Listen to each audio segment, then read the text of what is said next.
All right, it is Wednesday night. You know what that means. Dynasty Nerds on the Better Sports Network. I am your host, Garret Price, and I'm really excited for tonight's show. We just finished up a interesting week of NFL football. Week 8 had some great games, some terrible games, but the biggest takeaway for me from the week was all of the injuries that were sustained. So, of course, when we have a heavy injury week, we bring in Tom Chris. So, we'll be talking to him in just literally moments. We'll be bringing him on to discuss all of the injury news, what matters, what doesn't matter, and how it's going to affect our fantasy football teams moving forward. But after that, of course, we always take that little bit of time there to make sure that we answer all your questions. So, start sit questions, trade questions, all of that kind of stuff we try to get into right in the middle of the show. And then at the very end, we're going to be bringing in Dennis Bennett. And for those of you that you're looking at your teams and you're like, well, I am 2-6 and things are not looking good. I'm looking ahead to the 2024 class. We've got you covered. We're going to be talking the 2024 rookie drafts, what they might look like, what teams could be looking at certain players, where we think they're going to go NFL draft capital wise, and then where they're going to go in your rookie draft. So, lots of really, really fun things to cover on this show, Better Sports Network, here, Dynasty Nerds, tonight. So, without further ado, let's bring in our guy, Tom Chris, to talk about some of these injuries. Tom, how's it going, my man? What's happening? I'm doing good. How you doing? I'm doing good, man. You know, we it's Sunday, I'm watching the games and guys are falling left and right, specifically quarterbacks this week. And right in the middle of all the action, I'm like, I'm just gonna message Tom because this is a week that we're definitely gonna want to have him on. So, Tom, I appreciate you joining us, man. Absolutely. And you're exactly right. This was the week of the quarterback. It seems like sometimes when we have these big injury weeks, it's like there's a theme to them. And this week, it's the quarterbacks. It's the quarterbacks, man. It's tough. So make sure you guys are following Tom Christ on Twitter at Fantasy Injury T. So let's talk about these quarterbacks because there were lots of quarterback injuries. The biggest one, the most significant one, is the Kirk Cousins Achilles injury. We're kind of familiar with it because we just had another older quarterback that just got hurt, is going to miss some time with an Achilles injury. But let's talk about Kirk Cousins specifically. What's the outlook for him? His son's a real heartbreaker. I mean, he was playing so well, and he was like, we saw Jordan Addison breaking out, about to get Justin Jefferson back in the next few weeks. Really, really unfortunate. Here's the thing with Kirk Cousins. So we're hearing all this about Aaron Rodgers maybe going to be back for the playoffs.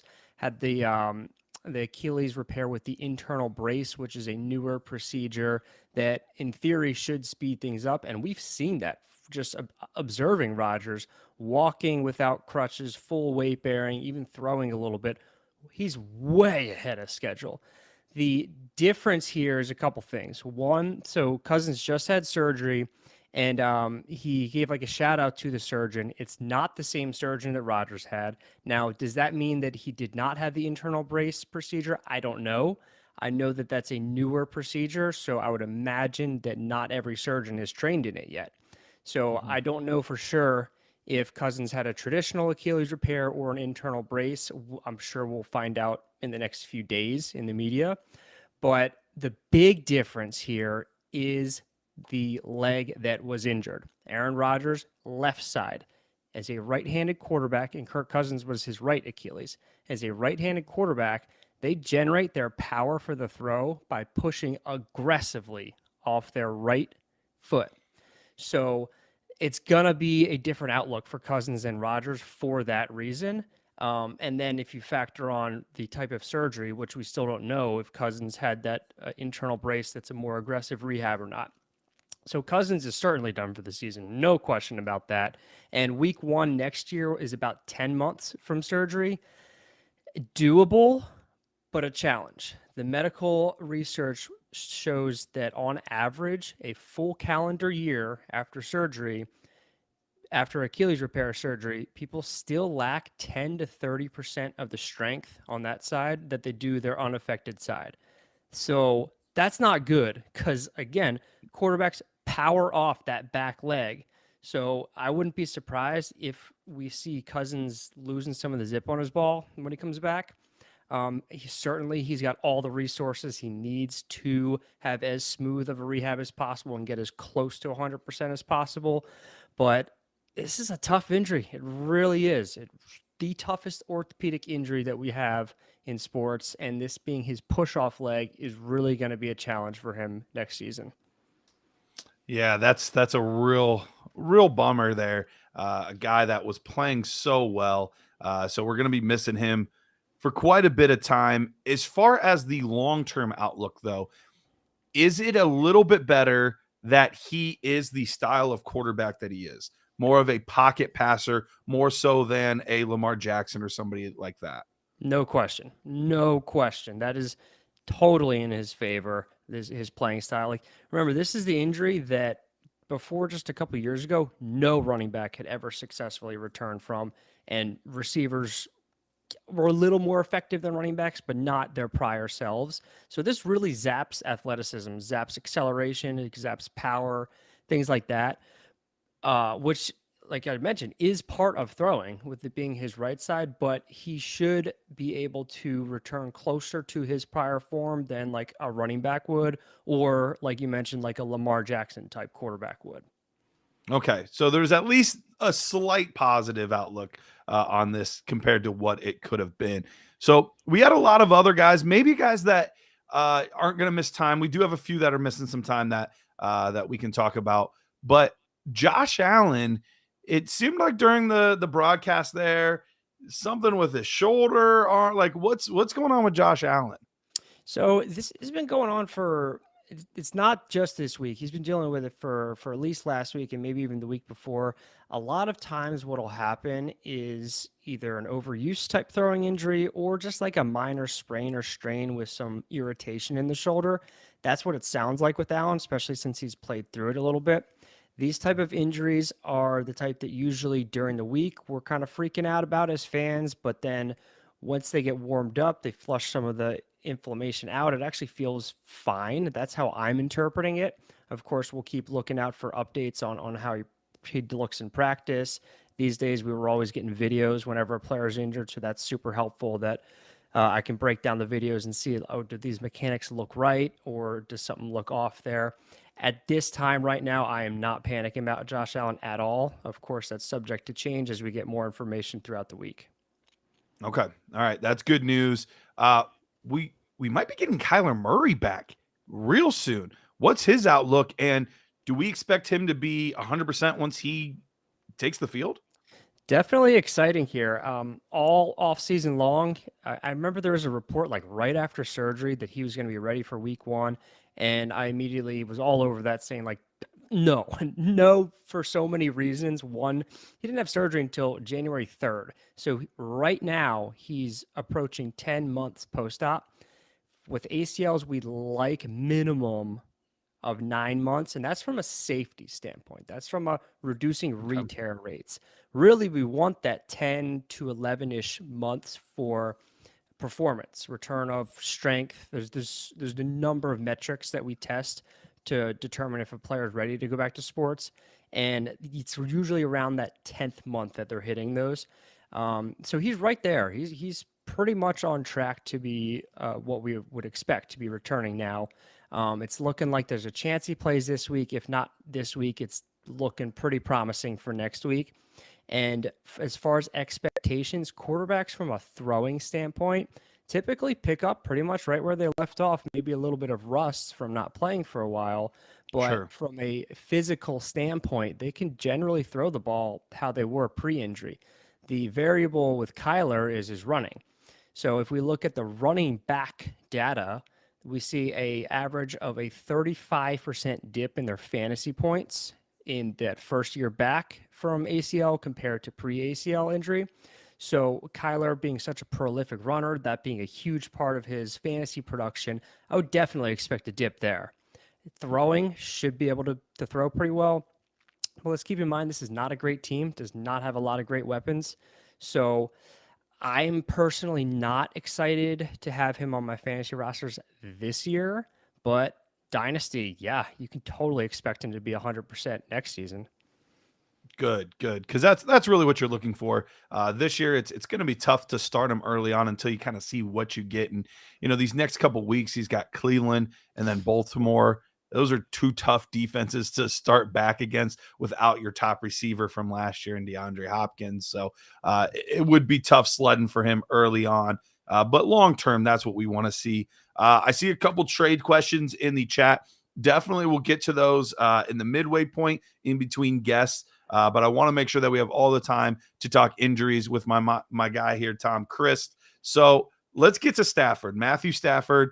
A lot of people kind of wrote him off after a rough season overall, dealing with injuries. Talked about, is he going to retire? All this stuff. Came back and has had a relatively good season, looking similar to his old self. But now he has this thumb thing that happened during the game. How concerned should we be about that? Does the Week 10 bye play into this at all? What are we looking at here for Matthew Stafford? And this guy has the longest injury list, but he hasn't missed that many games. It's really remarkable. He's dealing with the UCL injury of the thumb. That's different than the one in the elbow that Brock Purdy had. So Okay. basically, what with this type of injury, it's a ligament that helps stabilize the thumb, and the severity of injury is going to be a huge factor here. If it was really severe, he would need surgery. McVay said he's not even an IR candidate, so that tells me Okay. it's super minor, super minor to the point where it's not going to make his thumb unstable. It's just it hurts. There's some swelling, and pain and swelling, while present, is going to impact the ability to grip the ball. But pain and swelling is not always going to take that long to go down, especially if it's a really minor injury. So he didn't practice today, but he's going to be one to really closely monitor throughout the week. I wouldn't be surprised if he plays. Now, the Week 10 bye is a consideration. I think that if he's like kind of borderline, like I can grip the ball, but not great, then maybe they'll hold him out knowing that they've got another week to let him really be ready to go. But if he has full grip strength, he's going to play. And there's some neat tools that we can use to measure force output with squeezing, with grip strength. And they can compare it to his uninjured side, and they can know does he have legit good functional grip strength. And if he does, then he'll play, and he'll play well. If he goes back in there and maybe he doesn't have as good of grip strength as he has and really should have not played, we could see some accuracy issues. We could see some fumbling. But as far as the grand scheme of this injury, it doesn't sound nearly as bad as it could have been. All right. Well, that's good news for people that have Cooper Kupp, Puka Nakua. This went from an offense earlier on where you wanted all the pieces to now a lot of guys are injured, and if you're missing Matthew Stafford, it's tougher to trust some of those wide receivers. So a lot of people excited to get him back. We've got Tyrod Taylor. Why don't we lump him and Daniel Jones in together? Because both are experiencing injuries. We only need one of them to play. Are we getting one of them to play, or are we getting Danny DeVito over here? I know it's Tommy, but yeah. We only need one, but goodness, do they need one? Oh man, that was a interesting performance the other day.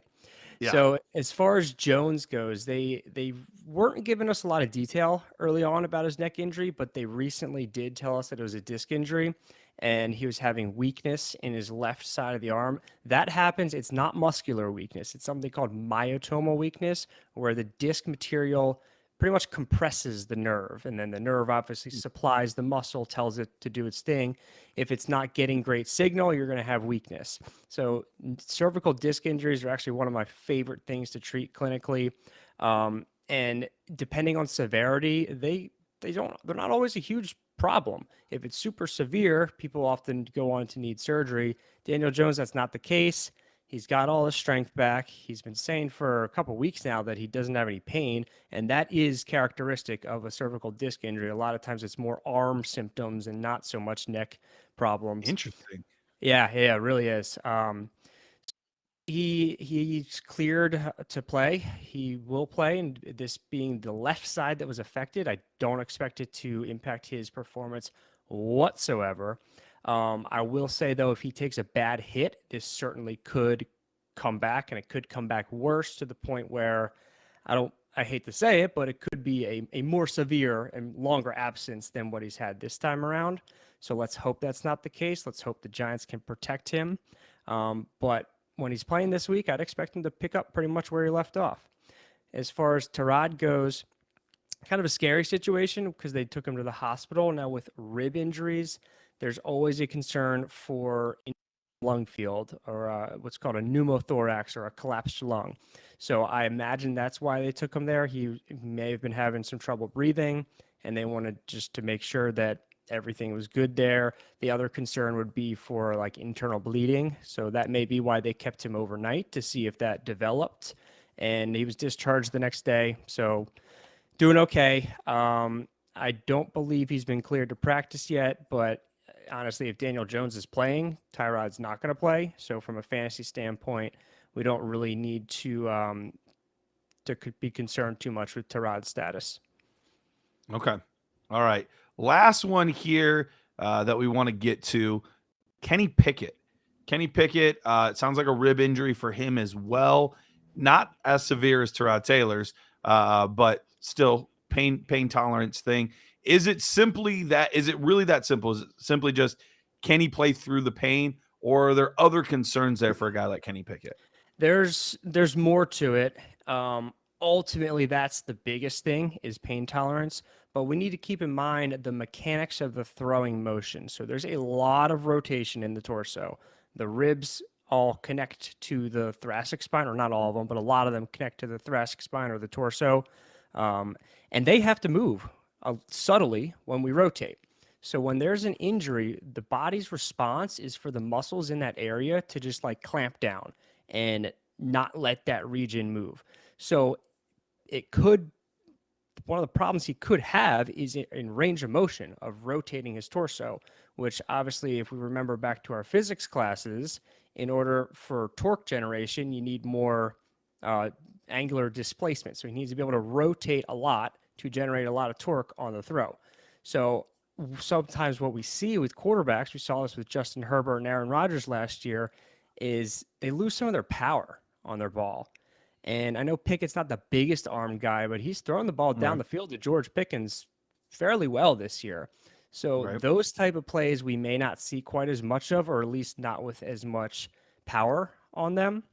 The underneath stuff I would expect to be okay, but it's more the deep ball that we may see not doing so well. And if we look at the performance of Herbert and Rodgers last season after their injuries, then Herbert was averaging like 28 something points a game in week 1 and 2, and then that dropped to I think 16 something in week 3 when he came back from the rib injury. Rodgers was similar. Last year he wasn't doing so great. He was averaging, I believe it was 15.6 points, and then he puts up like a 12-pointer in the first game after the rib injury. So especially with Pickett not being an elite fantasy option, I would avoid him at all costs unless it's a 2 QB league. At least for this week, but this should not be something that should impact him long term. Okay. So anybody else at the quarterback position, because we're going to get to the other positions, anybody else, it seems like it's like half the league basically is dealing with some sort of injuries. We good on everybody else? I know Deshaun Watson is like in and out and that kind of stuff. Do we need to worry about him still? He would be the other one to talk about. So they finally told us that it was truly a rotator cuff tear, which you could read between the lines the whole time. That's what was going on. It wasn't a bruise. No bruise lasts a whole month. So not only is it a rotator cuff tear, but it's the muscle that is injured is important. It's the subscapularis muscle, which sits on the front of the rotator or front of the shoulder blade, and it is involved in the transition of the cockback phase to the moving the arm forward phase. So we saw when he played the other day, he had 5 throws and none of them had any pop on them. And it's because that muscle, whether it be truly weak or the pain was making it weak, he couldn't get any power on it. So that's why he didn't play last week. And now we're hearing reports today that he actually looked pretty good in practice, which I'm surprised by, but that's awesome if that's the case. I'm interested to see how he does tomorrow and Friday. As of now, I would be not so optimistic about playing him this week in fantasy. This is the type of injury I need to see it from him before I'm starting him, especially because of how he looked the other week when he did play. Okay. Is it something that would be healthier if he did take more time to rest? Definitely. Definitely. Okay. And this is a type Okay. of injury. I mean, we hear a lot about people getting surgery for rotator cuffs. That's not always what's needed. Like, I work with people all the time who have rotator cuff injuries. We treat them conservatively. They get 100% back to whatever it is they like to do. That can happen. But putting them back in too soon where things can get aggravated can slow down that time frame of healing. Okay. All right. Let's move on. We for once, it seems like this is typically a position where there's lots of injuries. We didn't actually see a lot of running back injuries this week. A few guys here and there where, I may have tweaked this, tweaked that, but nothing too concerning. The only guy that we really have our eye on this week is probably Travis Etienne. Travis Etienne, he had that ankle issue, left the game, but he returned later and had a big play in the receiving game. Should we be worried about this, or because of it being a low ankle and the bye, he should be good to go once he returns, right? Should be. My only, this isn't even a concern. I don't want anybody to be freaking out about this, but sometimes with ankle sprains, in the moment, it doesn't seem so bad, and usually they're either get it taped up or something real quick that Sure. contains the swelling, and then the next day, sometimes you'll wake up and be like, oh, my ankle's all swollen.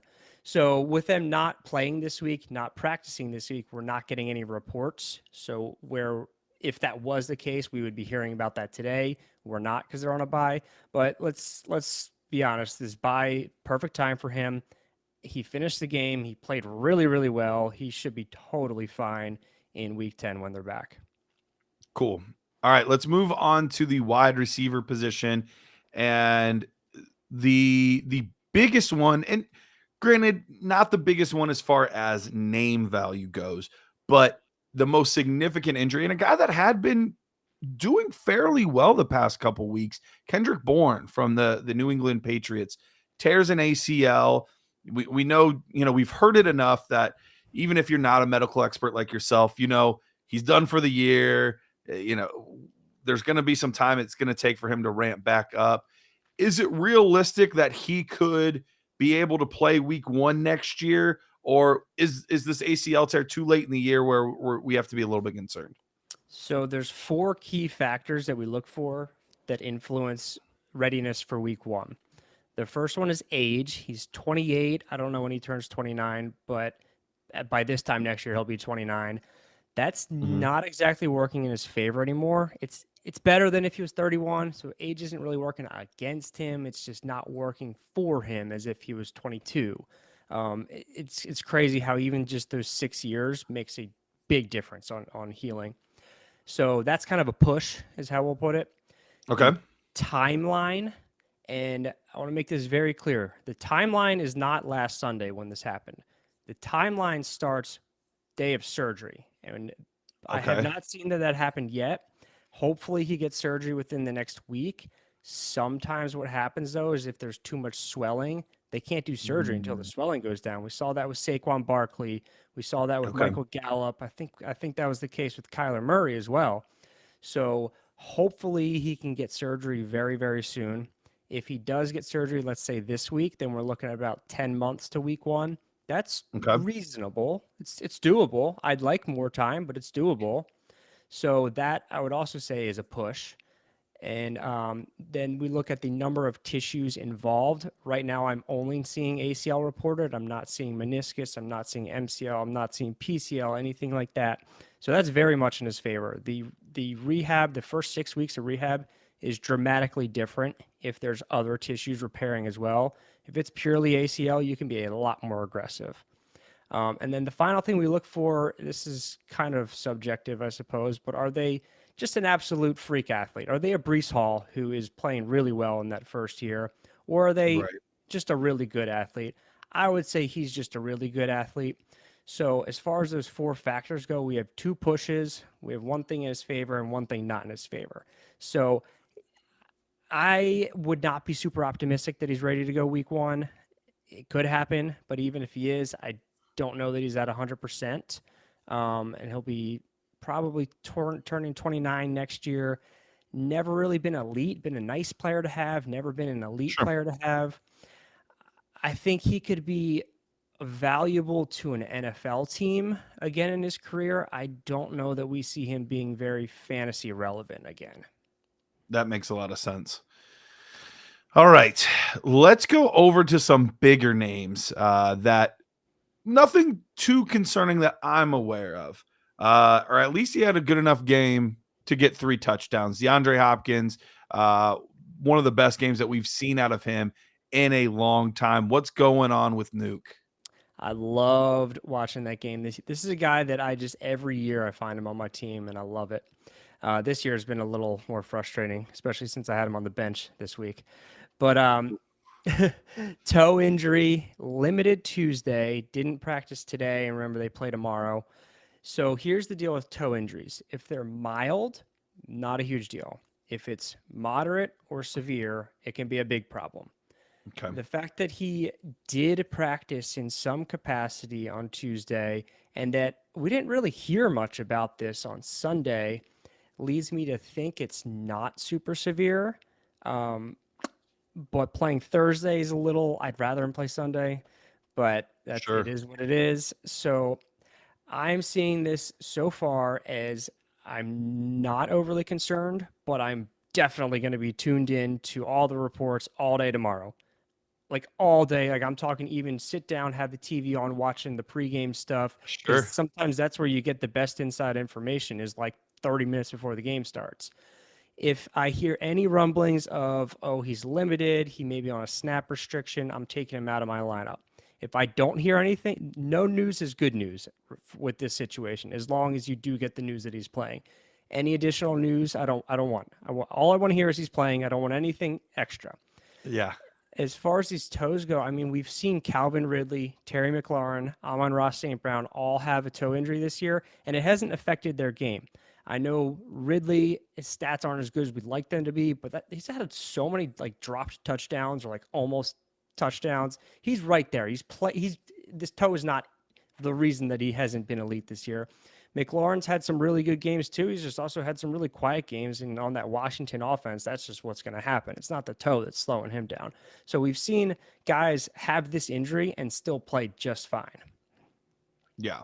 Well, that's good news because that was going to be my next question was can I start him as long as he's cleared to play, because there's nothing worse than starting a guy but he's out there and you're like, this dude looks like a decoy, this dude doesn't look fully healthy, he's getting pulled out of the game 2 snaps in. So if we get the okay injury report wise, we should feel fairly comfortable. You never know what could happen, but we should feel fairly comfortable starting him in our starting lineups. Yeah, as long as you're not hearing any of the he might be on a snap restriction stuff. Okay. All right. Next one here, Drake London. Drake London, we just got Taylor Heineke in there now, who's going to be his quarterback. We're hoping for better days in the passing game. What are we going to be getting here out of Drake London? Oh man, that Heineke stuff. I've been asking for that for weeks. Dealing with the groin injury, didn't practice today. So groins, it's a big strong muscle in our lower body, which typically that means it really affects athletics motions. But the fact that it's on the inside of our hip and thigh, it's still involved with sprinting, but it's less involved with the change of direction. So I'm less concerned when I hear groin than I am when I hear hamstring, quad, or calf. And in fact, receivers on average don't even show a decline in fantasy production in their first game back from a groin injury. Oh, They wow. do, Okay. yeah. Yeah, they do average missing 1.5 games, but of course that's every injury has a spectrum of how long people miss for based off severity. So with London, if he practices Thursday and Friday and goes on to play, I wouldn't expect much of a dip in his production. In fact, I'd expect a improvement in his production because of the quarterback change. Okay. Well, that's great news on that front. We know that Puka Nakua might not have his starting quarterback due to injury, but he's a little banged up as well. What do we know about Puka? So McVay is not sounding very concerned. He's reporting it as he's got some swelling in there, I believe is what he said. Knees are prone to swelling. That does tell us that there is an injury, but from what I'm interpreting from McVay, it's not a very severe one. Like I said, knees are very prone to swelling. They tend to just balloon up sometimes. But something is causing the swelling. So there's obviously something going on there. But a lot of times when it's really minor, the knee just needs to move. They need to get on the bike, cycle. They need to get someone massaging the swelling out, and they need to ice.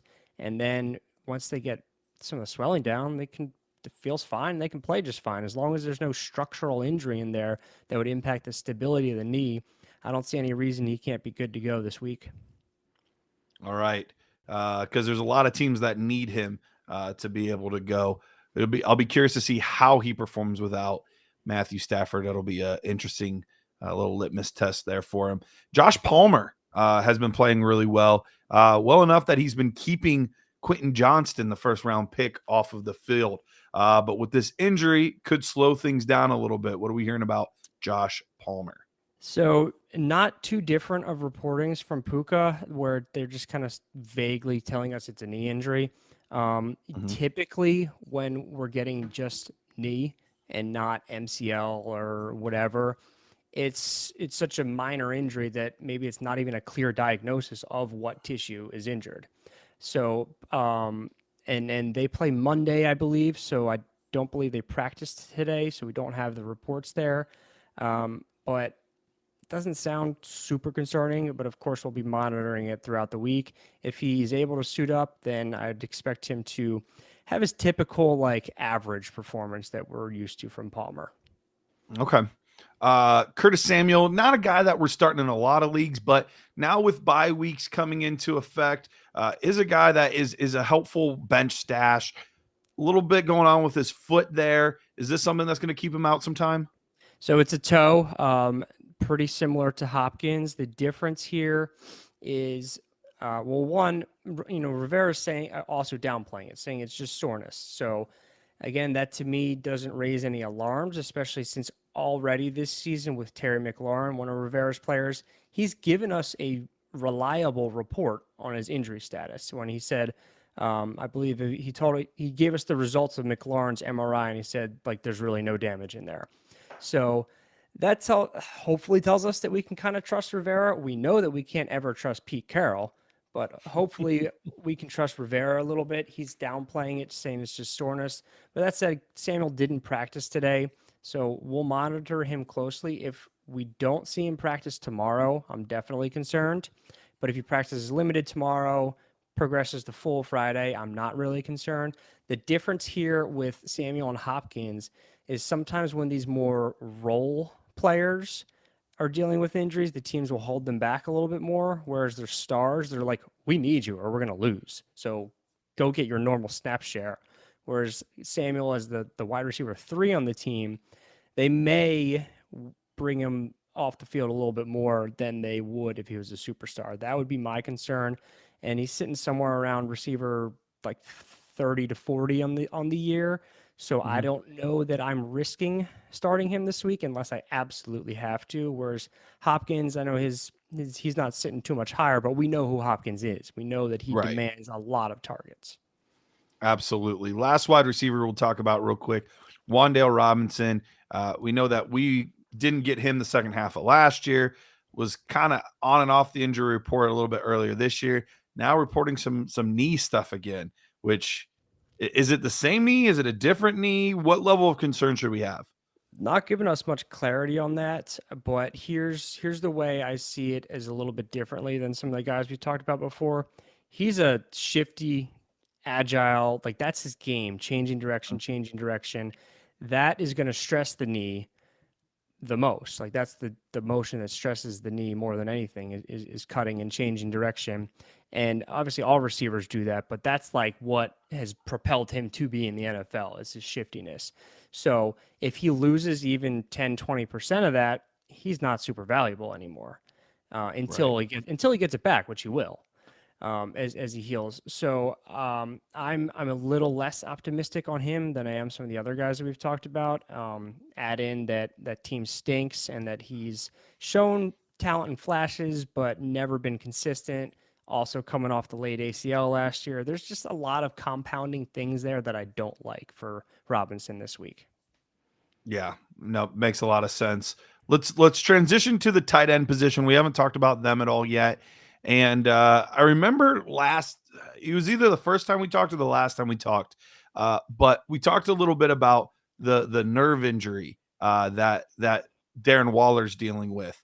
And because we were relating it to somebody else, and you're like, yeah, this is something that Darren Waller deals with, and it's something that you've studied a lot on. So talk about what's going on with Darren Waller. How much is age playing into this, injury history of the same injury? What's going on with Darren Waller?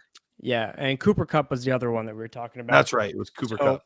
we were talking about how when there's an issue with the nerve, specifically in this case, the sciatic nerve moving, like literally gliding is what we call it, the body's going to protect the nerve at all costs by sacrificing the hamstring. It'll do it every time, every single time. And that's something I'm very suspicious of when we see these recurring hamstring strains in these players.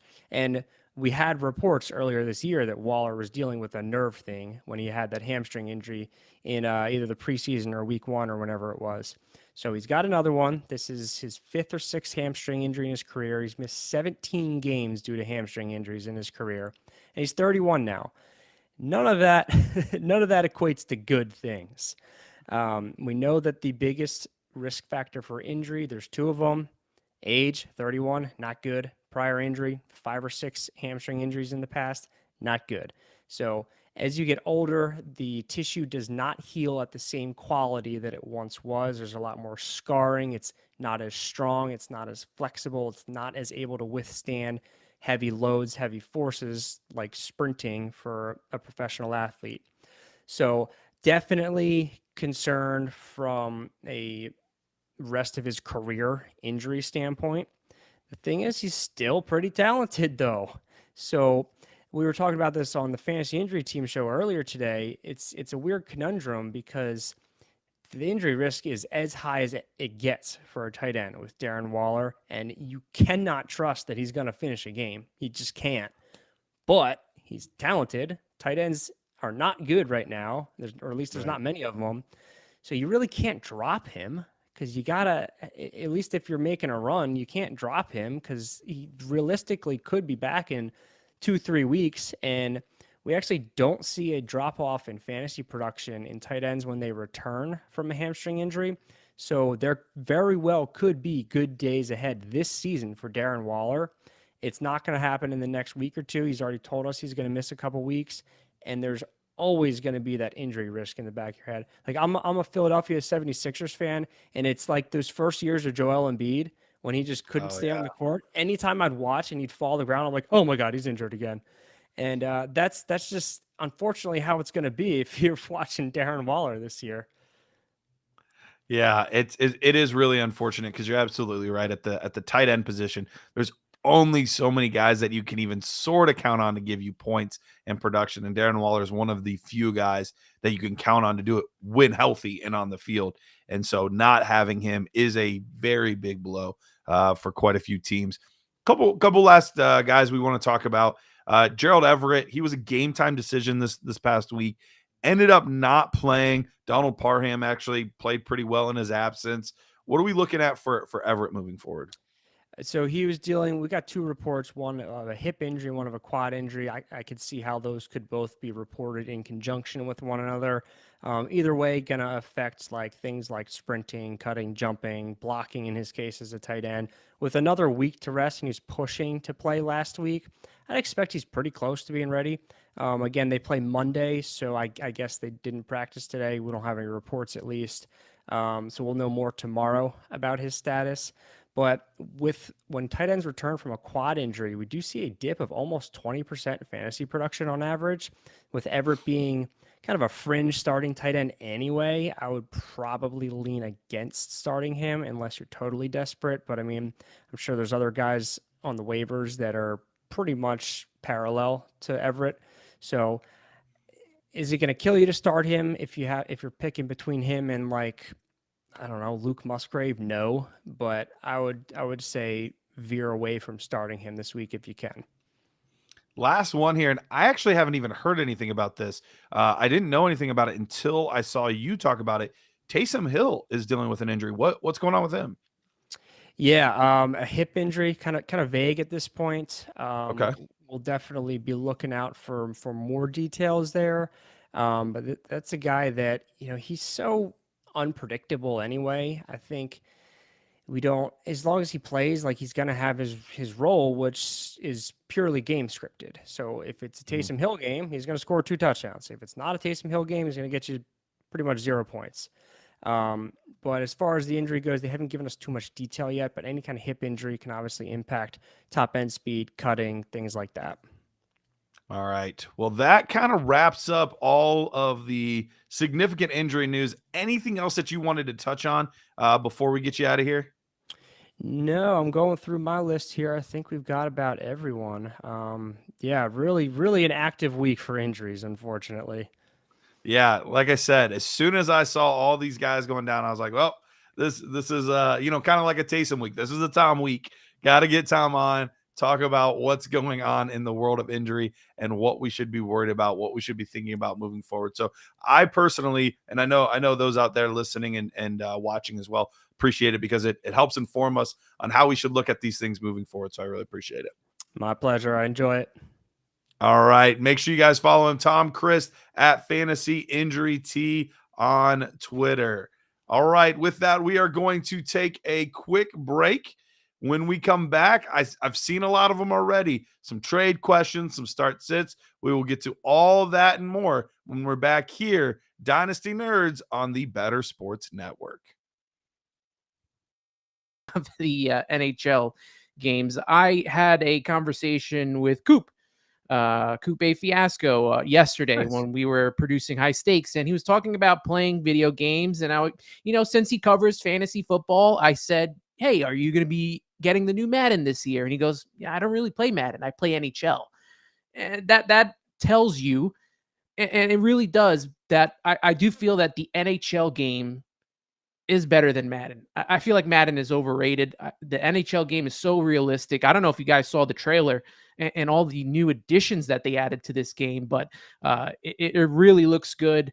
I tried finding all the games that I had of NHL, and I thought I had a lot. I only have 4 of them. And that's because I used to live with my my roommate and good friend who got me into hockey, and we would play most of it in his house. So he has most of the games, but I do got 21.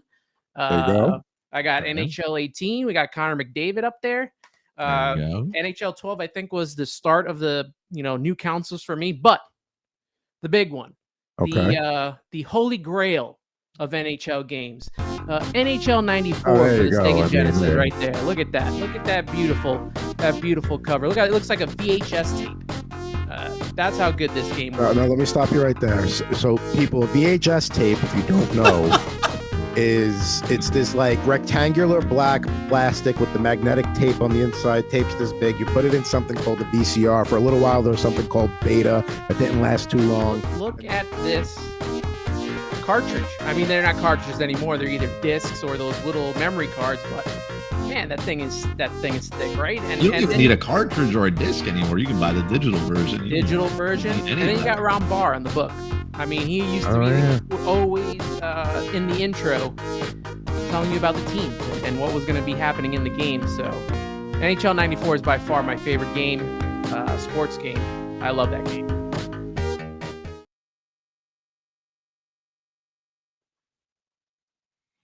All right, welcome back. Thanks again to Tom Christ for joining us here on the Better Sports Network. I do want to remind you guys about the Fantasy Alarm All Pro subscription. Look, you can unlock all their content for all sports, including annual draft guides. Get one-on-one expert access to the Discord, League Sync, analyze matchups and trends for your leagues. You get a lineup generator integrated with Fanjections, daily and weekly rankings, Value Vault, position coaches, waiver wire, ownership percentages, projections, stats and tools. So much stuff. Build better lineups, guaranteed. Get access to everything Fantasy Alarm offers you all year long. Go all pro now and save an extra $100 when you unlock all access all year. Use promo code LOCK at fantasyalarm.com/lock. So great things there. Make sure you guys head over fantasyalarm.com. Okay, this is what I promised. This is the time of the show where we go in, we look at all of these trades, these start sits, all of this good stuff. So let's scroll the way back down to Nathaniel Carney. He said, I lost Kirk in Superflex. Nothing worse than losing a starting quarterback in Superflex. It is really difficult to recover. He said, but I have Lamar and trash backups: Winston, Mike White, Jaron Hall. I have the 24, 101, and 103, and a 25 first. Who are some targets that I should go after? He said he stacked at the skill positions: JJ, AJ Brown, Puka, Ayuk, Downs, Brees, Kamara, Eckler. So sounds like your traditional win now team. Here's the tricky part. I am really, really hesitant to give up the 101 in 2024. Right now, it looks like that's going to be Caleb Williams. And if it's not, that's still either Marvin Harrison Jr. or Drake May. Three guys that look like they are going to be absolute, truly elite players. Now, we expect Kirk to be back next year, so you will have another quarterback. But if you are in win now mode, you got to get somebody that is good enough to help you win the ship. Now, JJ can hold it down. AJ Brown can hold it down. Brees, Kamara, Eckler. Like, these are players that can hold it down. So while you need a good quarterback, you don't necessarily need an elite quarterback. And if I'm giving up 101, which, like I said, I have zero desire to do. I have no desire to give up 101. But if I am, it's got to be in that elite tier of quarterbacks. I better be getting back players like, at worst, Trevor Lawrence. That would be the lowest level I would take if I'm giving up the 101. I better be getting, at that point, you're looking at Joe Burrow and Jalen Hurts and Herbert, and you're looking at those guys. Let's assume that that's not going to happen. What I would be looking to do is I would be looking to move, if I can get a guy for the 25 first. That's the first thing I want to do. You might have to give up a little more, 25 first and second in 24, or 25 first and a player that you don't need for your championship run. That's the first place I'm looking. I'm looking at guys like Dak Prescott. I'm looking at guys. I'm a little nervous about Brock Purdy, to be honest. Doesn't have the long-term contract. Look, could he bounce back, be just fine? Sure, but they have nothing invested in the guy. And so at this point, I am not strapping my future to him if I don't have to. So other players that could potentially work, Jared Goff is another one that I like. I think he's going to have a pretty decent schedule the rest of the way. They play inside, so you don't have to worry as much about those later round games. They're going to be playing, when they're at home, they're going to be playing in that dome. So Dak Prescott, Jared Goff, I think were two of the biggest targets for me. One that's a little under the radar that I think you might be able to get straight up just for the 25 first. Russell Wilson. Nobody likes him, but he's actually quarterback 11 on the season. He's been very good, very efficient. So he would definitely be another one I would go after. Matthew Stafford's one I love to get on the cheap, but with that thumb injury, until I see that he can play for me this week, I can't quite justify making that move. The kind of the low range, if I was going to try to go the cheap route, I'm open to Geno Smith. And if I'm going real cheap, I'm open to Baker Mayfield. He's been pretty solid so far this year. And despite having his bye, he's quarterback 17 right now, but on a points per game basis, he's ahead of Matthew Stafford. He's actually ahead of Trevor Lawrence, and he's in a similar range with guys like Russell Wilson, Jordan Love. So he is somebody that I'm interested in if I have the opportunity to acquire him on the cheap. So those are the quarterbacks that I am looking at. The Equinox FF says, would you trade away Hunt for a second?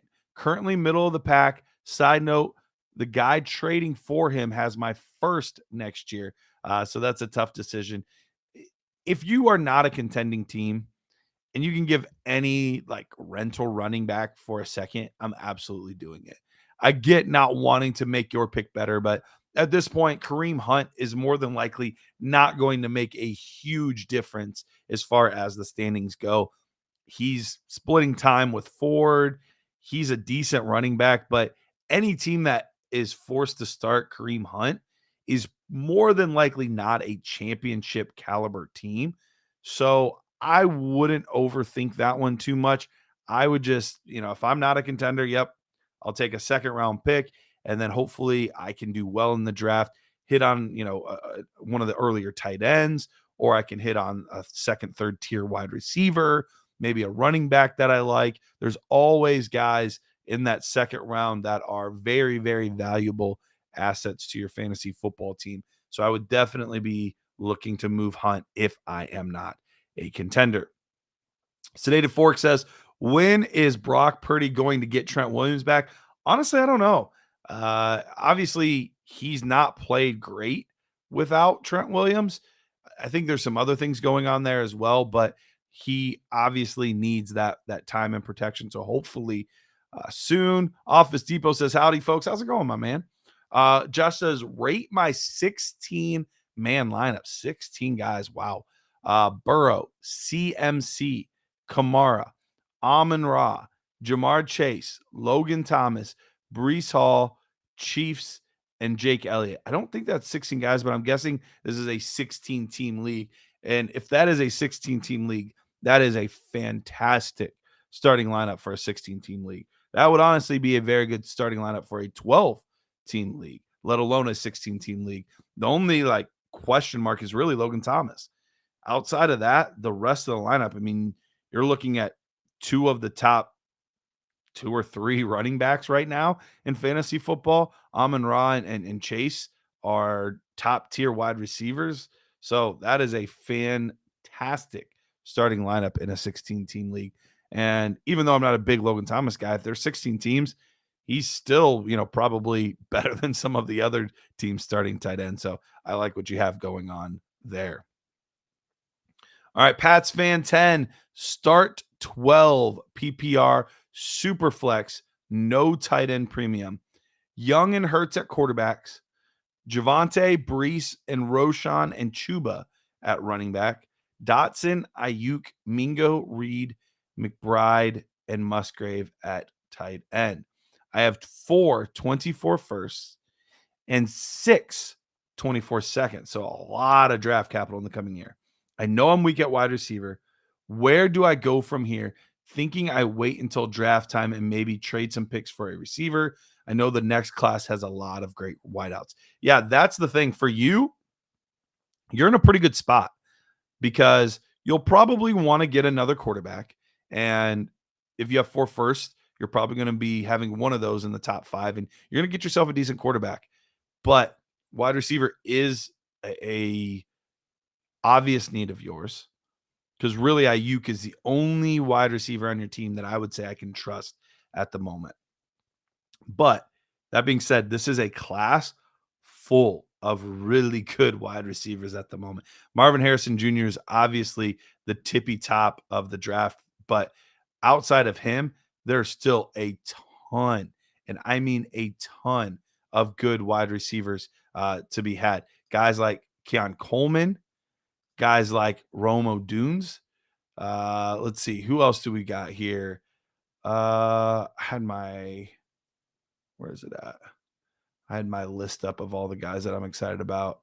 Of course I can't find it now, but that being said, it's a really good wide receiver class. You have nothing to worry about there. So, but I'm also totally fine making some trades too. Just because you have all that draft capital doesn't mean you need to use it on rookie picks and rookie players. So, totally fine with waiting till the right time of year and then acquiring some veterans right around draft time. Office Depot says, what kind of trade return should I request for AOC? That's Aiden O'Connell, Raiders quarterback in Superflex. Already fielding interest, so thinking about holding tight and hoping his value jumps after week 9. Thoughts? And he says he has 7 AOC shares sitting on his taxi squads. All right. So Aiden O'Connell, 4th round pick from the University of Purdue, a guy that we kind of liked coming out. I think actually even one of my bold predictions was that, I can't believe I forgot about Malik Neighbors as one of the top wide receivers. He looks like a stud. But he was one of the guys that I had talked about as a hot take, a bold prediction before the season started. And my bold prediction was that by middle of the season, Aiden O'Connell is the starting quarterback for the Las Vegas Raiders, not Jimmy Garoppolo. And that's the case. He just signed a contract this offseason. Doesn't matter. They're ready to move on. They're going to start who they think is their best quarterback, and that's Aiden O'Connell. So I'm excited to see him play in Superflex leagues. Any quarterback with youth and even a decent chance at a long-term starting job is going to net you a first. Now, right now, we don't know if he's going to have a long-term starting job. So that's what we kind of got to wait and see. You could get a second right now. And if you wanted to flip and get a second, I'm not going to blame you. I think that's a little premature because chances are you only paid a third. So to only get 1 round, you're never going to go broke making a profit. So it's never a bad idea. However, I think when you're looking at the risk versus reward, if he shows just a little bit in these next few weeks, you're going to be able to get not just a random second, but a high second or a low first round pick. And that's the point that I'm more open to selling, because I don't necessarily want to put my trust in a 4th round quarterback unless I think he's special. I don't know that Aiden O'Connell's special. I think Aiden O'Connell is good. I don't know that he's special, especially a guy that is going to be a pocket passer. He's not going to offer you much in the running game. So probably his career ceiling is quarterback 12 to 15. And that's a ceiling. So if I'm able to move on from him and get a first round pick, that's what I'm looking to do. Chances are you are not going to be able to get a first round pick at this point. I would be very, very surprised if you were able to. So I think I would also just kind of sit, wait, see what we got this coming week. All right, here we go. Pick 2 for name here. We've got DeAndre Hopkins. We've got DJ Moore. We've got George Pickens. We've got Jordan Addison, Gabe Davis, and Josh Downs. Whew. That's a tough one. Right now, I am going to go with Hopkins. The connection that he had with Will Levis was an absolute thing of beauty. So I'm definitely wanting to capitalize on that if I can. So definitely still sticking with him there. The second wide receiver spot is where it does get a little bit trickier. I'm probably not starting Gabe Davis. If you want to, cool. I don't blame you. But trying to figure out when it's going to be a Gabe Davis week versus when it's not going to be a Gabe Davis week is really, really difficult to figure out. So I'm not currently looking at starting him. DJ Moore, I do like, but he hasn't had any big games with Beja as his quarterback. Jordan Addison, he's played really well. this coming week, he has a decent matchup against Atlanta. They've been a decent defense, but wide receivers pretty average, pretty on par for what they do week in and week out. So I at the moment would probably lean Jordan Addison and DeAndre Hopkins. I think Pickens is a decent one as well, especially since the secondary for the Titans is a little weaker now with trading away Kevin Byard. But Jordan Addison's just playing too well right now. But do I want to start him without Kirk Cousins? I kind of forgot. I don't know how I forgot Kirk Cousins was gone. All right, that changes things actually. Hold up. Yeah, because I can't trust Jaron Hall. Never mind. Scratch that.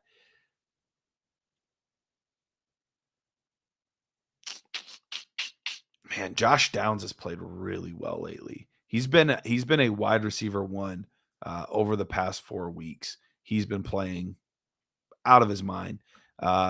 This week, let's see, what's their matchup? They've got Carolina. Which you can do whatever you want. Typically, they're more known for giving up rushing yards, but man, that's a tough call. Sorry, I thought I was going to be more succinct on this. Let's go with, if I had to pick two, it would probably be Hopkins and DJ Moore, with Josh Downs being a close third. But I would probably go Hopkins and Moore. All right. I see a couple other questions. We'll get to them in just a moment. We're going to take another break here real fast. We'll come back. We'll get the last couple questions, and then we'll get to my man, Dennis Bennett, here on the Better Sports Network.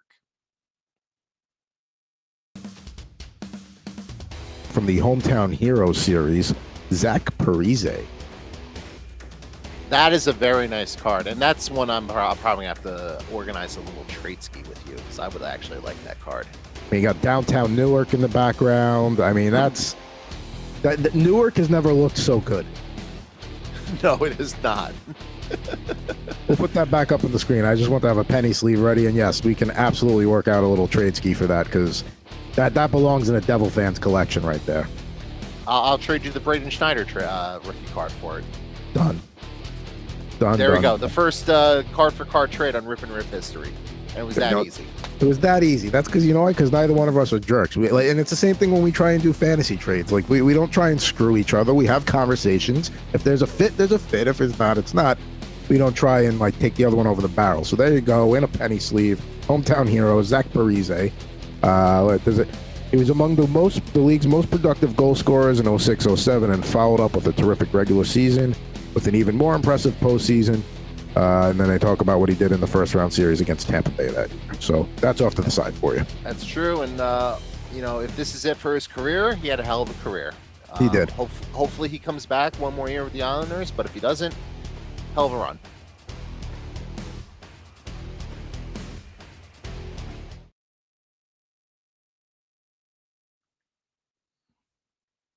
All right, we are back. Let's get into these last couple questions before we get my man Dennis Bennett here on the show. All right, Sedated Fork. What should we expect from the Raiders team moving forward? They dumped the coaching staff. Which player does this benefit the most? Obviously, benefits Aiden O'Connell because now he gets to be the starting quarterback. So I think he's the one that it really obviously benefits the most. But then after Aiden O'Connell, it's got to be DeAndre Hopkins for fantasy football purposes. Things were just not lining up, whether it was the quarterback, whether it was the offense, whether it was the play calling, whatever it was, things were just not working for Davante Adams. So I think Davante Adams is probably the other one that benefits the most from this team. But honestly, I'd expect a little bit of a boost for the whole team. Anytime that you get a guy out that is, I don't think he was the most loved coach. There's been a lot of stories, a lot of rumblings and rumors about who he is as a coach. and guys don't seem to love him quite a bit. So I would be excited for basically all of the pieces of this offense to get a slight boost. Sedated Fork says, also, I got a contender traded for Javonte and Jaleel McLaughlin for a 25 first and a 24 fourth. Let's go. Absolutely, let's go. That's all you had to give up, a 25 first to get Javonte. I think that's a fantastic deal. He's been getting more and more work each and every week. And, people were down on him because of the ACL injury, and he started slow. We expected him to start slow.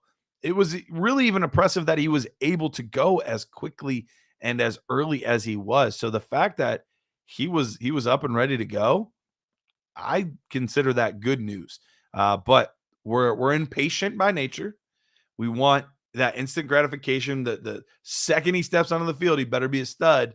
And if he's not, I'm going to be upset. Well, he's been really good these past 3 weeks. I think he's been running back 17 in PPR leagues the past 3 weeks. So a guy that I love, fantastic player, and his role is only growing. All right. Nathaniel said, appreciate the in-depth thoughts about my question. You are all truly the best. I appreciate it. Office Depot saying the same thing. I appreciate you as well, my man. All right. Mr. OG Hippo said, I traded away CJ Stroud for a 24 and 25 second round from the best team. Late seconds sounds terrible. I'm guessing this is a 1 quarterback league, not a 2 quarterback or a super flex league, because otherwise that would be way too low for a CJ Stroud. I am still a little surprised that you would have given late seconds or only received late seconds for CJ Stroud with how well he's playing. But I get it. It is, only 1 quarterback. These guys just don't really go for a lot when there's so many other quarterbacks that can play well. But with youth and how well he's playing, I would have wanted a little bit more, but you got what you got. It's definitely not the end of the world there. Pat's Fan 10 says, Darrell Henderson or Chuba Hubbard this week. All right, so this is an interesting one. Right now, I have them neck and neck. They both have pretty solid matchups going against Indianapolis and going against Green Bay this week. So both good starts. I lean Henderson simply because I just don't know 100% what's going on with the Carolina Panthers and that backfield. I do know that they are giving Henderson a good amount of the work, and that's not to say that, we might not get Royce Freeman here and there, but overall, we're getting quite a bit from Henderson. I'm concerned a little bit about, what if all of a sudden they decide that, hey, we're going to work Miles Sanders back into the fold. He was actually just not feeling well, and so we pulled him.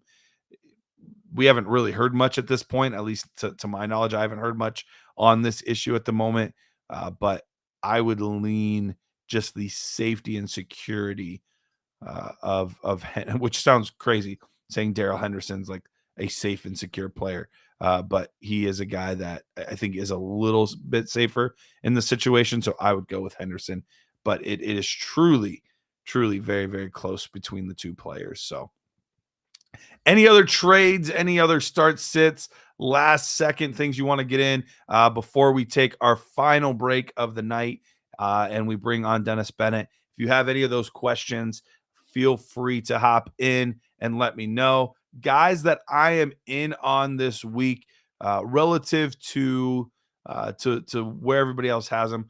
Right now, Kenneth Walker is ranked pretty low going against Baltimore. Baltimore's actually given up quite a bit on the ground, and it just hasn't been as much through the air. So I'm totally good still starting Kenneth Walker this week. Mr. OG Hippo says, a few of us were 4-0, and I don't know if he was going to be in first place on this Stroud trade. So appreciate a little bit of the background there. So I am very much so in on Kenneth Walker. The fact that he is not currently ranked as a running back 1 for this week is very surprising to me. I know we saw a little bit more Zach Charbonnet last week, but I would definitely have him a few spots higher than he is currently listed. Another guy that definitely in on this week, Isaiah Pacheco going up against Miami. Yes, they are going to, I think they'll be in Germany this week, but I don't expect that to hinder anything. I think he is an excellent play this week. Another one that we haven't seen a lot from, but T. Higgins.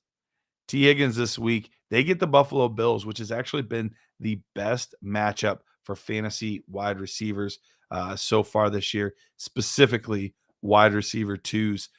So I think he is a great start this week for your fantasy football teams. All right. Any other questions? Start sits. Now is your last chance to get it before our final break. I'll give you one last guy that I am in on this week, maybe a little bit more than consensus. Or actually, I'll give you a guy that I'm out on a little bit more.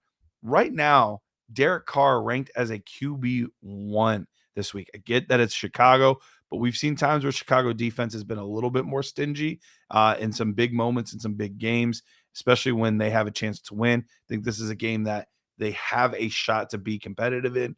So I think that is a little rich for Derek Carr. Sedated Fork says, with Donovan Peoples-Jones getting traded, is this good news for Elijah Moore? Still don't know why they don't throw the ball to him more. I think this has more to do with Tillman.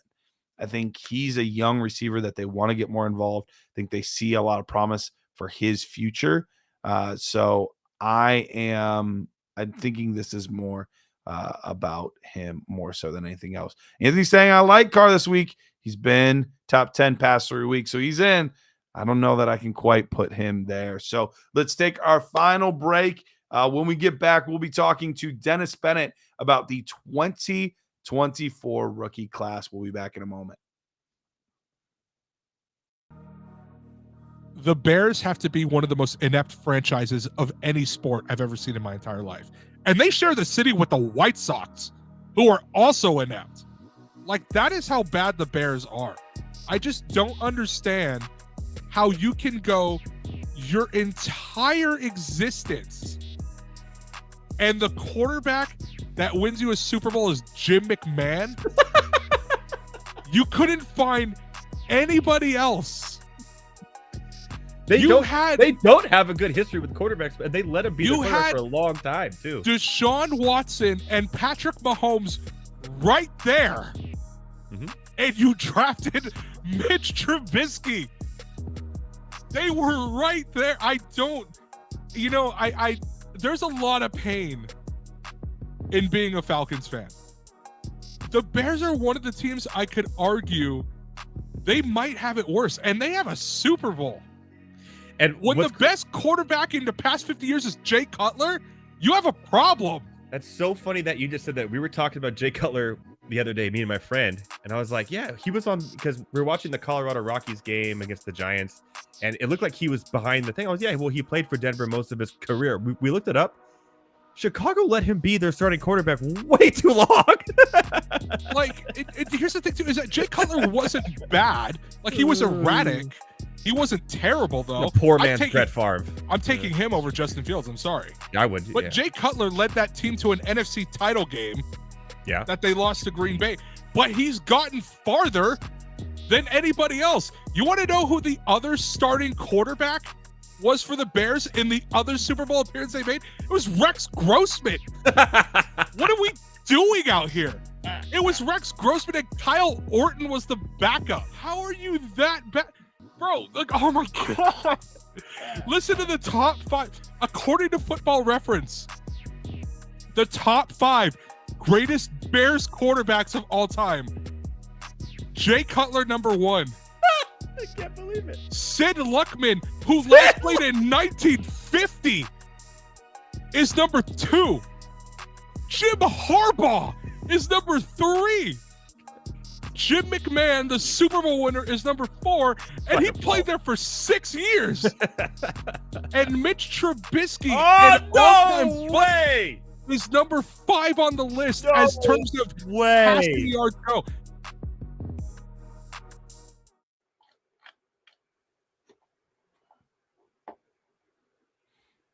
All right, welcome back. It's Dynasty Nerds on the Better Sports Network. Cody B saying, I discovered your podcast this year. Really enjoy all the content you put out. Much love. Thank you so much. I don't know what a super chat is.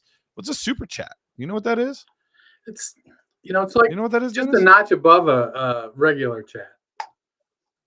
Oh, okay. It's like just a little bit. Where does like a? It's like 30%. What about like an above average 20% chat? more? Oh, okay. All right. We've got Dennis Bennett at Culture Coach on the Twitter, on the Xbox, here with us tonight. Dennis, how are you doing, my man? Hey, I'm doing fantastic, but a little deeper dive. Apparently, the super chat is just $5 US. Oh, they sent us money? It says it right on the comment there. Now, I'm doing Look at fantastic. Today is my father-in-law's 80th birthday. And so as I sat halfway across town 23 minutes ago, I was like, I should probably get going. Jackie, I got a show. She's like, why do you have a show tonight? I'm like, I don't know if you noticed, but like for about the last year and a half, I've been doing a show every Wednesday night. Oh man. Well, you'll have that from time to time. Just a little confusion, Yeah. little oddity there. No, really, it was more of an escape clause is what it was, because she was ready to go. There you go. That's good. Sedated Fork says Heavy T needs some royalties on that clip. I love the clip every time it runs. Yes, it is a fantastic one. So Dennis, we were talking earlier today about the 2024 rookie class, and right now it's shaping up to be a pretty good class. What are your thoughts overall on this class before we get into, the details of everything? What's your thoughts overall on this class? How does it compare to some of the other classes that we've had in recent years? Well, it looks really good from the quarterback perspective, especially in light of the last couple classes. I was looking at one mock draft, and it had, I think, 8 quarterbacks going in the first 2 rounds. And Nuts. it had Michael Penix in the second round. And I'm like, I keep thinking he's a first rounder the way he's been playing, but I don't know, maybe they're scared. Isn't he like, 37 years old or something? Yeah, he's really old. I think he's older than me. But yeah, he's an old guy. I'm a little bit nervous about the running back class. Travion Henderson was kind of at the top of the class, and he got injured last year. And I think the thoughts were, well, he'll come back strong this year. And he's been injured on and off this year. Last week, though, man, he made the Buckeyes offensive line look like they knew how to run block. So clearly he's a good running back, because through their first, I don't know, what was it, 7 games, 6 games, they didn't seem like they knew their way around a run block at all. That Buckeyes offensive line had not looked great. Wide receiver class looks real strong. I'm still outside of Brock Bowers and I think is it Jatavian Sanders. I'm from Texas. Yeah, still doing a little work on the tight end class, but I'm notoriously anti-young tight end unless they're exceptionally athletic. I think Brock Bowers may make that case to be a guy Sure. I draft. Laporte has been a phenomenal case study because he's an okay athlete, but he's not blowing your doors off with his athleticism like Kyle Pitts or even Dalton Kincaid. But man, he's just in the right place at the right time, making plays, getting downfield, getting in the end zone. I mean, as a Lions fan, I'm happy to be wrong on him. Keep shoveling that ball to him. Let him rack up those. I think he's on pace for close to 100 receptions and like 950 yards or something.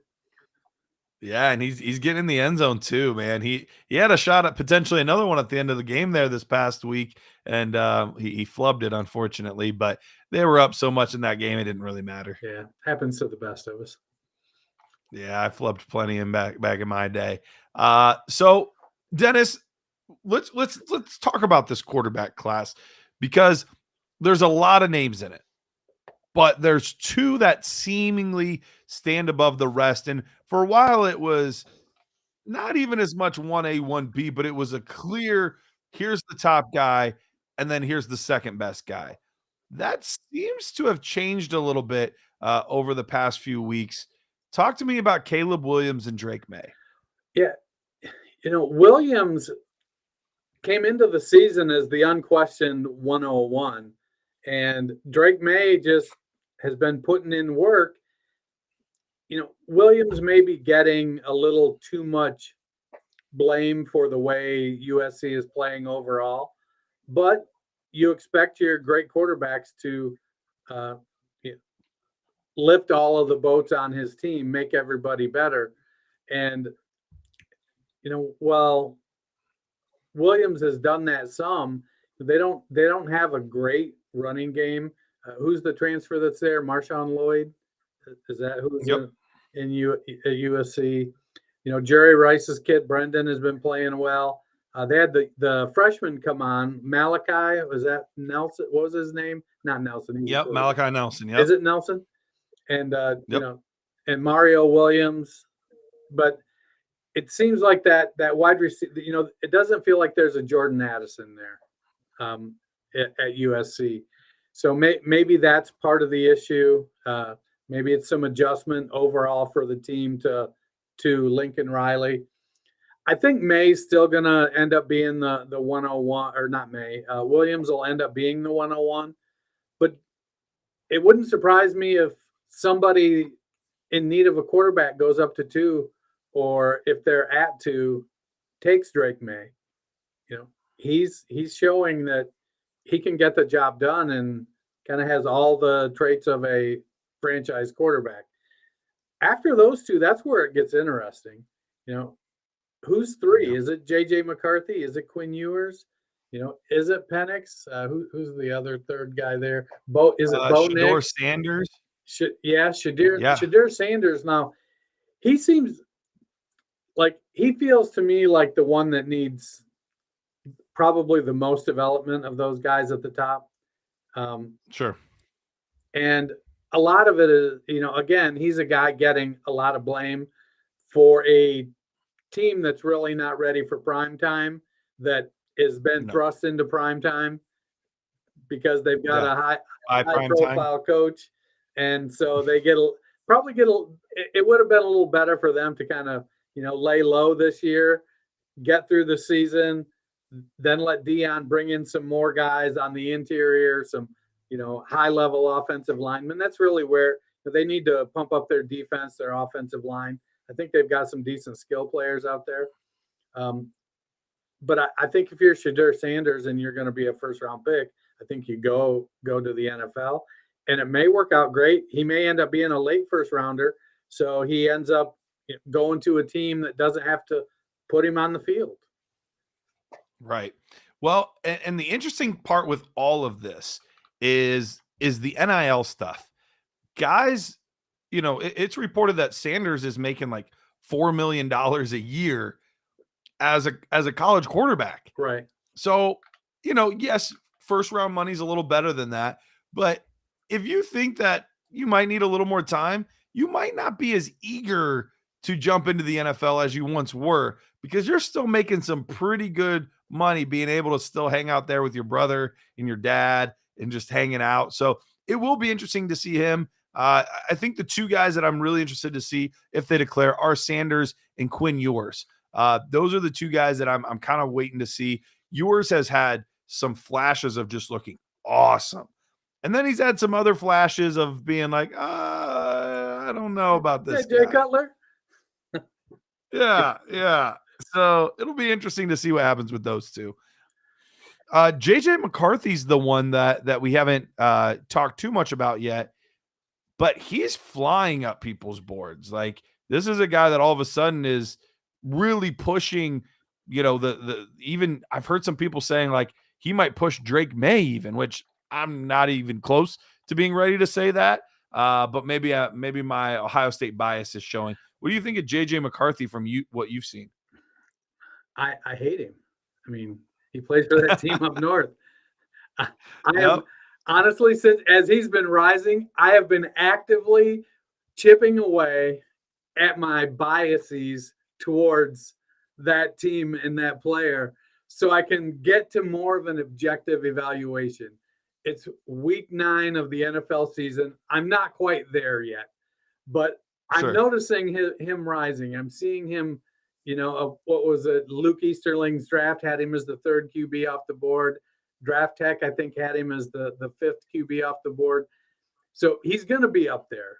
I think the real question comes down to, are there some teams at the back end of the draft that are willing to go quarterback?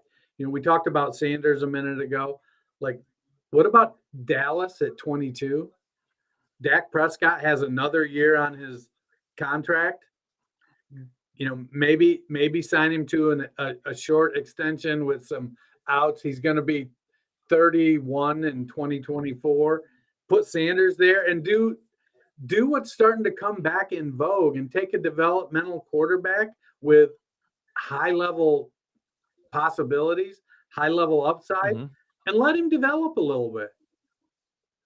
I don't know. Yeah, I don't think it's a Jerry Jones pick, but only if I think Jerry can play him, and I don't think it makes sense to play him this year, even if you take him in the first round.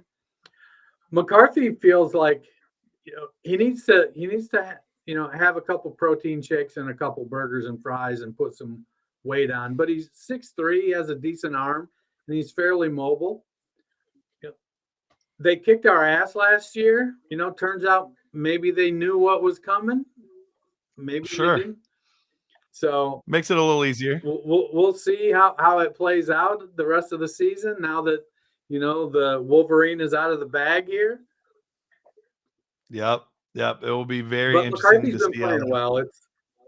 It's hard to I want to bang on him because he plays for that team up north, but it's hard to deny what the talent's looking like right now, and he's looking like I think a mid to late first round pick. What teams do you think are the most likely to take some quarterbacks? We have some guys that will be at the top end that could take some quarterbacks, but some teams that maybe are some of the better teams that aren't going to get those top tier guys, but maybe would be willing to take one at the end of the first or even into the second round. So what teams are you looking at, and what potential fits could you see out of this quarterback group? So there's some crazy teams that like need quarterbacks, but I don't think they're willing to admit yet that they need a quarterback. Like the Rams, they need a quarterback. They've got Matthew Stafford, but Stafford's banged up again. If can they take somebody that's gonna if they took McCarthy I think they're around pick 12 or pick 16 right now. They take McCaffrey there, let him sit a year behind Stafford. I mean, McCarthy's better than Stetson Bennett. Stetson was a nice story, a kid that fought hard in college to get a chance and won 2 national championships. But he's 5'10", and I think Bennett's career looks like it's going to be a journeyman at best. But I think I'd like to see McCarthy land on the Rams and sit a year behind Matthew Stafford and step into that system with Sean McVay. I know that McVay and Les Snead have the patience to wait it out like that, because it seems like they're striking gold with guys like Kyron Williams and Puka Nacua. And so they may be looking to hit on somebody on the defensive side of the ball. But I wouldn't, the Rams at 15 would be a great fit for JJ McCarthy. That's if they rank McCarthy at the 3rd or 4th quarterback. They may have a completely different board. So something that I think could be kind of interesting, if this guy falls to the second round, which we already mentioned he could go back to college.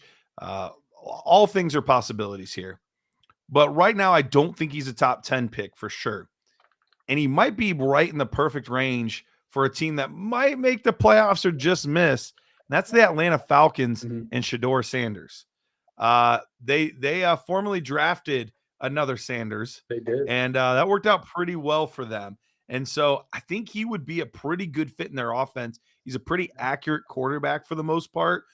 He obviously a good athlete as well.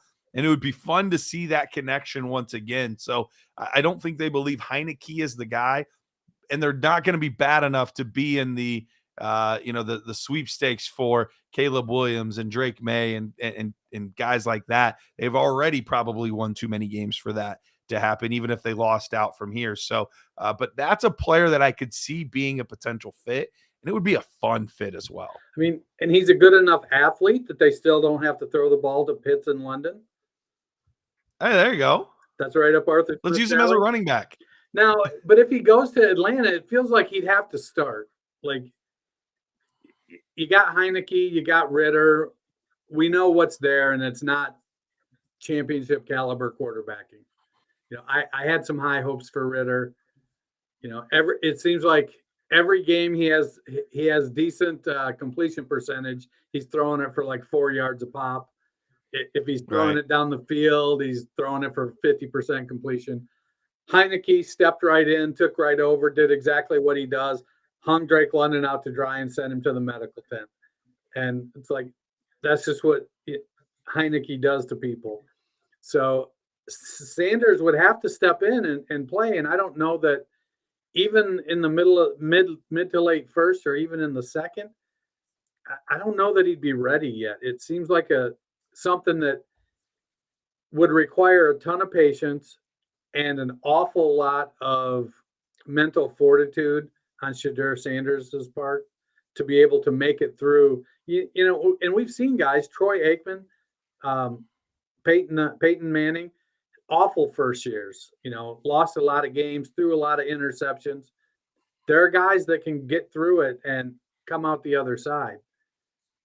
Maybe with the running game, they're able to hide him while he learns.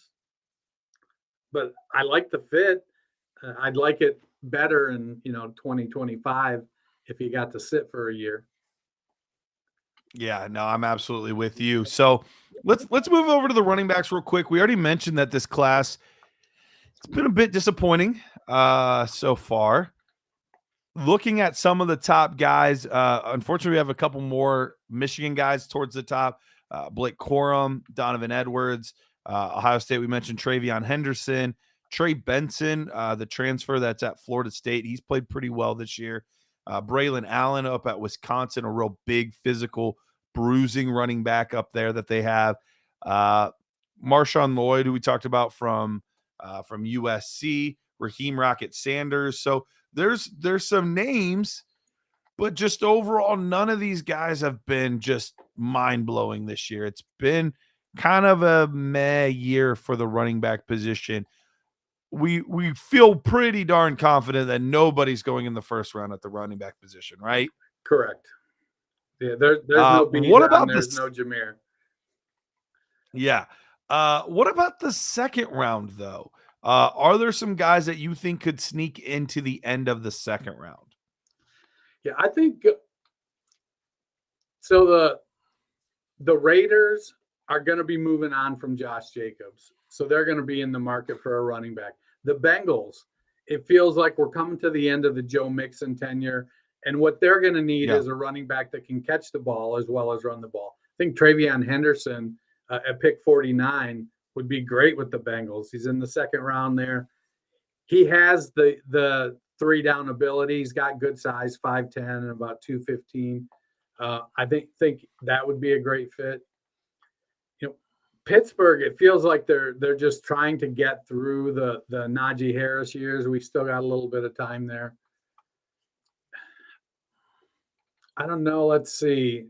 Is Dallas going to bring somebody in to pair with Tony Pollard? Because making Pollard I think they might. it's like maybe Raheem Sanders, a bulked up guy that can be the inside guy. That would be somebody I think that would go real well with Tony Pollard. He would make a lot of sense too, because we know good old Jerry Jones. Loves him He's from an Arkansas boy. guys. Yep. So he would be a good fit. I was thinking Braylon Allen as well, but Sanders is even better with that connection. So we could definitely see that. Braylon as Allen well. is an interesting one because he's so Derrick Henry-ish, and I don't think he's as fast as Derrick Henry. But he's a big guy, 235 pounds, and I worry he's more AJ Dillon than Derrick Henry. It's like everybody That's what I wanted worry Dillon about. to be the next Derrick Henry, and those kind of guys don't come along. Like we've been looking for the next Barry Sanders for 23 years. Yeah, at least it's definitely been a while. Blake Corum's an interesting name. He's a guy that did come back for his senior year, a little bit of an undersized back, but he packs a punch for a smaller player. What are we thinking? Day 2, or are we looking more day 3 with Blake Corum? I think being 5'7", if he measures at 5'8", it may help him a little bit. If he's day 2, he's going to be very late day 2, but he's probably more of a round 4, round 5 guy. And the way the running backs have been devalued, rounds 4 and 5 are basically late day 2 guys compared to wide receivers. So, sure. I think at 5'8" and 210 pounds, he needs to be able to perform well in the passing game, because I just don't think he can handle the running game. The days of guys like Warwick Dunn and Joe Morris and Jamie Morris, these little guys that handled 18 to 20 carries a game, we don't see that very often anymore. Not for consecutive games, not for an entire season.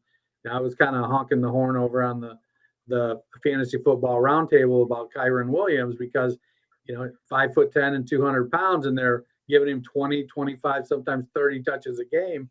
I'm like, I don't think it's going to last. You ride it while it is, but it's not going to last. Sure. And sure enough, he got dinged up. But I like Corum. What are your thoughts on his pass catching ability? I haven't dug too deep into him. I haven't done a deep dive into him, but from what I've seen, I wouldn't say he's an elite pass catcher. It's not somebody that we're like, ooh, he's the guy. But I don't think there's any sort of deficiency there. I think he's solid at the position, but I don't think he's a weapon in the receiving game, if that makes sense. Let's move over to the wide receiver position. This is shaping up to be a very strong wide receiver group for this coming season. Marvin Harrison Jr., I think, even with us being passionate Buckeye fans, I think the general consensus is he's far and away the best guy, and he's one of the best wide receiver prospects we've had in years. Dude, now, if I never have to hear Gus Johnson call him Maserati Marv again, I'm perfectly fine with that. But he is a beast. He's phenomenal. And I'm not sure, when you watch the games, he doesn't ever seem to put his mouthpiece in. So I'm not sure why he's not getting called for a penalty there. But that's always puzzling. I see, if you're not going to put your mouthpiece in, at least use a clear one so it doesn't stick out. You're using that bright pink mouthpiece and it's just dangling off your face mask there. But I could see someone like, if Denver decides, look, we're going to, Russ gets hot the end of the season, finishes out, and they're ready to move on from Judy, and they're ready to move on from Cortland Sutton, putting Marvin Harrison together with Russell Wilson, because Harrison's good on the deep ball. He gets downfield. He's great contested catch deep ball guy. That would be an interesting one.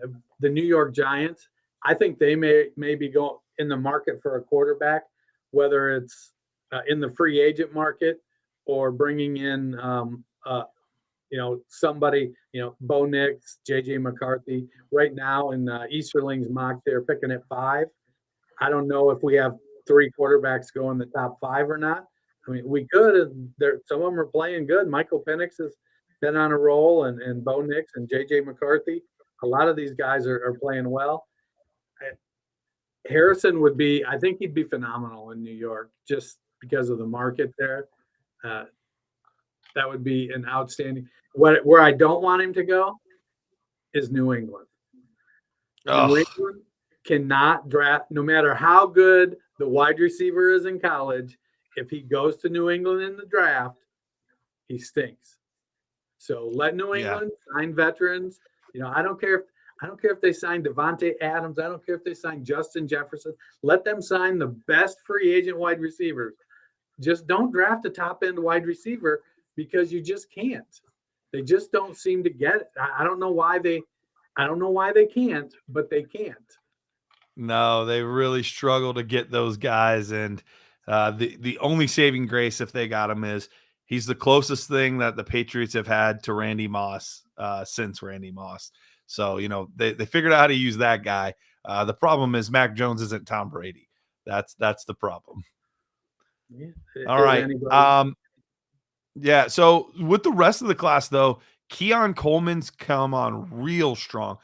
Transfer from Michigan State, playing for FSU. He's looked real good. He might not even make it out of the top 10. Yeah.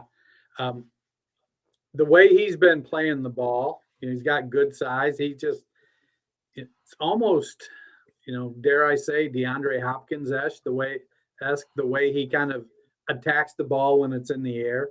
And you just know if it's thrown in his direction that he's going to get it. Yeah. Yeah, that guy just seems to float out there. Fantastic player. Other guys, Romo Dunes, guy from Washington. He's been a great wide receiver for that team, and Michael Penix. Malik Neighbors, the only guy that we've talked about or will talk about that might not quite hit 6 foot. He's listed at 6 foot, so he's probably 5'11". But this is a really, really big wide receiver class, but he's had a fantastic season for LSU. So I am notoriously team big wide receiver, but I am just taking L's left and right on the 2023 class. Zay Flowers is great. I'm going to take the L. Tank Dell, great. I'm taking the L. Jordan Addison, I love it. I'm happy to because I like good players. Sure. But all these, 5'9", 175-pound guys, it was just, it wasn't a great class for me. My saving grace in this class is that Michael Wilson seems to be panning out a little bit. He may never be a wide receiver 1, but it looks like he may be able to put up some wide receiver 3, low-end wide receiver 2 numbers over the course of a couple seasons. As long as he keeps staying healthy. Talent was never his issue in college. It was health. Yeah, absolutely. That was always the big And question Quentin mark with Johnson him. don't seem to be the carrying the torch for team big wide receiver. No, he's been a bummer. He's been a bummer so far. Last 2 guys I want to touch on at the wide receiver position. Emeka Ibuka, another Ohio State wide receiver. They just seem to churn them out, and he's built a little more compact. Even though he's still going to probably measure over 6 foot, he's dense, he's thick. Former number 1 overall recruit at the wide receiver position, and then Xavier Worthy. He's got decent height. He's going to be 6 foot 6'1", but for him, it's more about the speed with him. He's a speed merchant out there. Very slender player, but a guy that can make some big plays. Any thoughts on those 2 guys? So Ibuka seems to be just what Ohio State wide receivers have been. 6 foot, 200, 205 pounds, good speed, not great. McLaurin is probably the last one that, had blazing speed. Right. But he's got decent size, very good route runner. I hate that he's been injured all year. Hopefully he's back this week. I know they said he could have played last week, but they gave him an extra week. So he needs to come on come on the rest of the season, because when he stepped in last year, he just blew up, and it was wild to watch, and it seems like they just keep coming. The Buckeyes just got a verbal commitment for the class of 2024, I think. The number one overall, or maybe 2025, the number one overall wide receiver, and I think his last name was Williams, and potentially the number one overall recruit in the class. Another guy, another receiver. Whatever it takes, don't ever let Brian Hartline leave. I know. He is an incredible recruiter of the position, and the proof is in the pudding. Guys just keep churning out top NFL is end what guys. it is. That- So, 100%. But Ibuka, I like him. I think he's going to be a plus possession guy, decent speed, can play out, but will excel in the slot because he has decent size. And Xavier Worthy, I think, we're looking at Slim Reaper Part 2. 6'1", 165 pounds. He's fast. He attacks the ball well. He's making plays for Quinn Ewers, and it's a beautiful wide receiver class, man.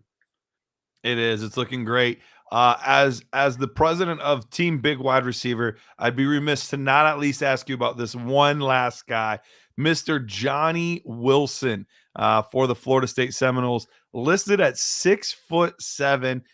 There's some rumblings of him being a day 2 guy. What are your thoughts on Johnny Wilson? So at his size, I think he's listed about 240 pounds as well. Yep. A lot's going to come down to how well he runs. If he can, and he's seen on tape, he looks like he runs fine. But if he goes out and measures runs like a 4.65 or something, I think then we start talking about him in the same vein as, say, Darren Waller. I don't know that he'll play any real tight end. Waller at least does some blocking. But at 240 pounds, Wilson has the size. They could put him in as a big slot / tight end, and he can do a lot of damage there in the passing game. But it really comes down to, when your number is called, can you get open enough that the quarterback has confidence to throw you the ball? And right now, Wilson is doing that. It helps that he's got Keon Coleman across from him. So, they're probably keying a little more on Coleman than Wilson. How does Wilson perform if he's the guy? That'll be the real test. Another guy I think that we didn't, that we glossed over a little bit, was Troy Franklin at Oregon, 6'2", 200 pounder, about 180, excuse me. He's putting up good numbers for Bo Nix too. I think right now the question is going to be in rookie drafts is how late does the first running back go? It really could be, yeah, in your super flex drafts, because we haven't touched on the tight end position yet, but there's a guy in there that he's going to be pretty high. We're going to have 3, 4, 5, 6 quarterbacks. Who knows how many? We know at least 2 for sure that are going to be very high. And then we've got several receivers that are going to be there. So we really could realistically have our first running back coming off the board in Superflex leagues at pick 9, 10, 11, 12. That's very realistic, I think. Yeah. It's going to be weird because, while we like to build around wide receivers, but you have to have running backs, and running backs are the position of scarcity. So, but yeah, I think we're probably looking in Superflex leagues 1.9, 1.10 for Travion Henderson. Yep, I think the first guy's going to be coming off the board right around there as well. That means I'm going to get a lot of him because my teams are going to be real good, but it hadn't been that kind of year for me. All right, let's move on to the last position. The main guy, the guy that everybody's talking about right now, Brock Bowers, 6'4", 240. So a little bit smaller than your prototypical stud tight end, because if he's listed at 6'4", he's probably going to be actually 6'3".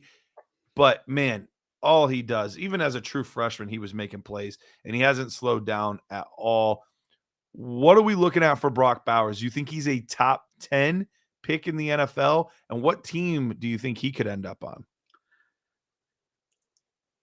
I think for Bowers, a lot of it is going to come down to like his 3-cone, for instance. Can he change direction? Because and how tenacious is he in being willing to block? So they're going to have to determine, can he play tight end legitimately, or is he just a big receiver?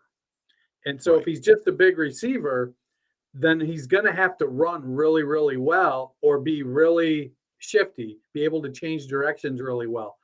As good as he is in college, the NFL is a step up. And we don't see a lot of guys come in and perform like Sam Laporta did at the tight end position. Right. I think Bowers going somewhere, like Tennessee, the Chargers, they're going to be looking, and I don't know if Brandon Staley survives the year in Los Angeles, but they've got Gerald Everett, they've got Donald Parham, Mike Williams is injured again, Quentin Johnson doesn't seem like he's panning out. It may be an opportunity for them to bring in a guy that's pass centric in Bowers, gives them that big guy, and work out there. He goes, currently right now, the Chargers are picking 8. Tennessee's picking 9. So the Saints, what are they going to do? They can't keep riding Taysom Hill. Can they? And if they are, can they at least can the fantasy platforms at least classify him appropriately?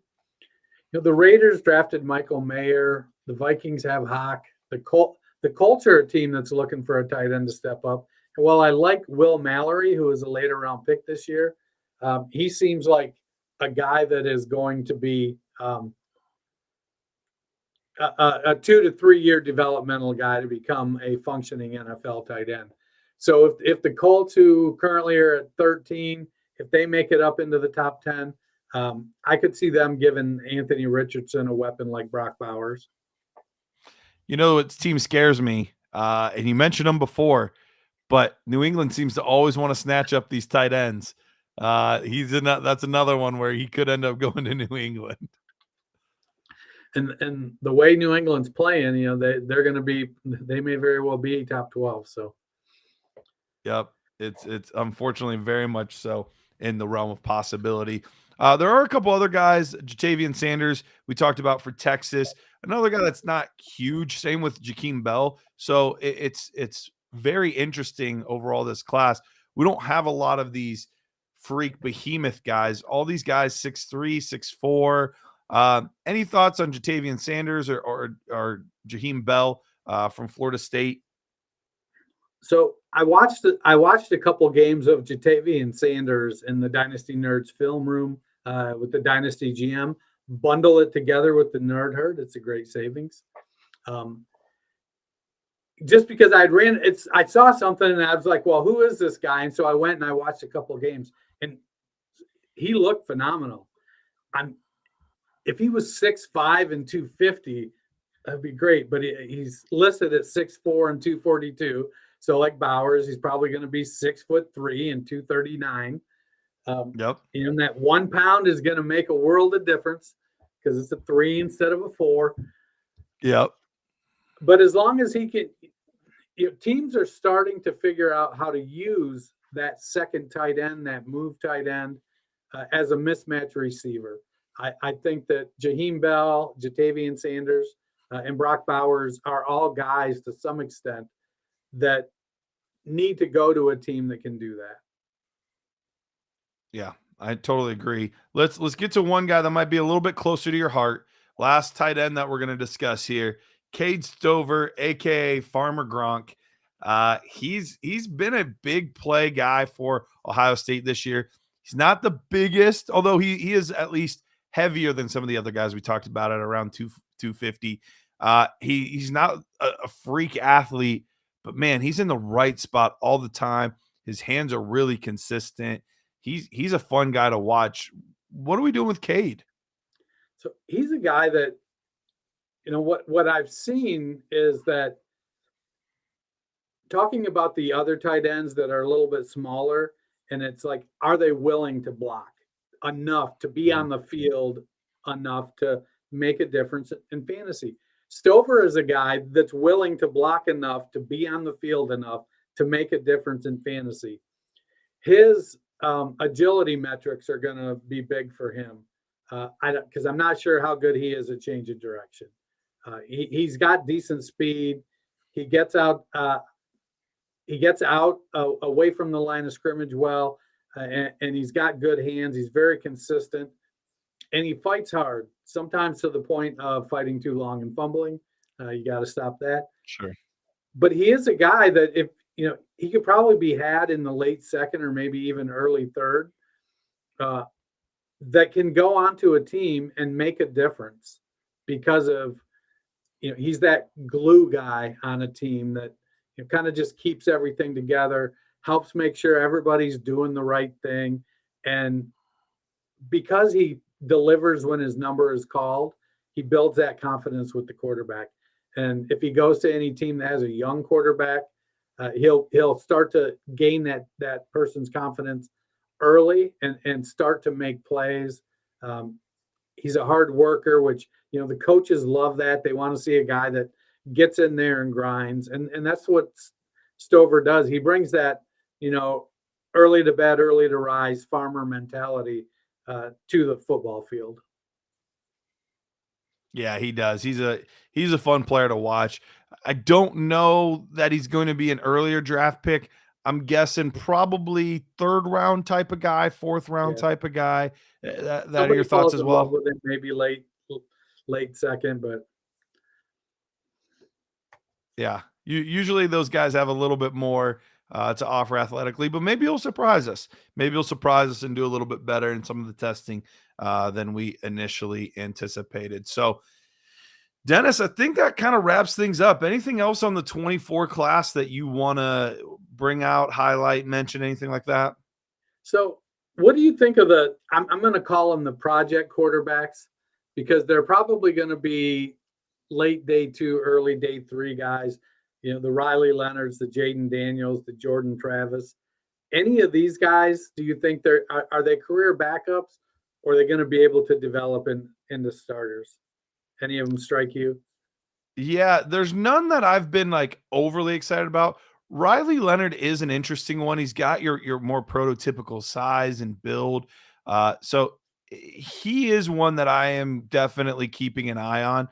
The other one that is kind of a little bit interesting, just because of his background and how much raw talent he has, but he just kind of seems like a knucklehead, is Spencer Rattler. He's another one where it's just the talent seems to be there, but I don't know if it's all going to come together or not. But things that have pull it together, and if he can measure 6.5 feet with his arm, he's going to get a shot. Yeah, absolutely. Absolutely. All right. Well, that wraps things up for us tonight. Dennis Bennett, remind everyone where they can find you and what you're doing. I'm at culture_coach on the X machine. Go seek out the Fantasy Football Roundtable podcast. I'm on there a couple times a week talking fantasy football, and then putting out all this great content, dynastynerds.com. Go read it. Absolutely. Well, for myself, for Anthony behind the scenes, for Tom, you can find me on Twitter at Garret Price. We appreciate you guys tuning in, and we'll see you next week.